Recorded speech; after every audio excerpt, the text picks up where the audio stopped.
Everyone, আজকে আমি বানাবো এই ড্রেসটার সাথে ম্যাচিং করে একটা সুন্দর ইয়াররিংস।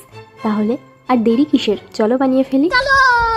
প্রথমে আমি নিয়ে নিয়েছি রাইমস্টোন চেন আর নিয়েছি ওএইচপি শিট। ওএইচপি শিটের মধ্যে একটা শেপ আমি ড্র করে নিয়েছি আর সেই ড্র অনুযায়ী আমি এখানে রাইমস্টোন চেনটা স্টিক করে নিয়েছি। এরপর নিয়েছি ড্রপ শেপ কুন্দন। এই কুন্দনগুলো দিয়ে ডিজাইনটা কীরকমভাবে করছি সেটা তোমরা দেখে নাও। আর মিডিলে যে ফাঁকা অংশটা আছে সেটাতে আমি এই ড্রপ শেপ কুন্দনগুলো দিয়ে একটা ফ্লাওয়ার বানিয়ে নিয়েছি।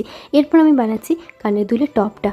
এই সব ডিজাইনগুলো হয়ে যাওয়ার পরে এটাকে আমি নিট অ্যান্ড ক্লিন করে কাট করে নিয়েছি। এরপর এর ব্যাক পোর্শনগুলোতে আমি B6000 গ্লু অ্যাপ্লাই করে এর মধ্যে ছোটো ছোটো করে আমি আইপিন কাট করে নিয়েছি। এগুলো আমি এরকমভাবে স্টিক করে নিয়েছি। আর ব্যাক ফিনিশটা করেছি আমি ওয়াক্স স্ট্রিপ দিয়ে। পরে আমি স্টার্টটাকেও সেমভাবেই রেডি করব।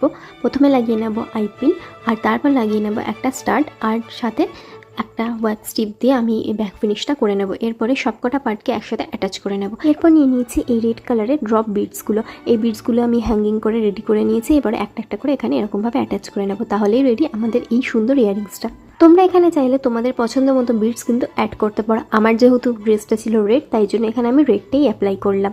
এবারে তোমরা দেখে বললো যে ইয়াররিংসটা তোমাদের কীরকম লাগছে। এবার তোমরা দেখে নাও তো দেখি এই ড্রেসটার সাথে এই ইয়াররিংসটা কীরকম ম্যাচ করলো।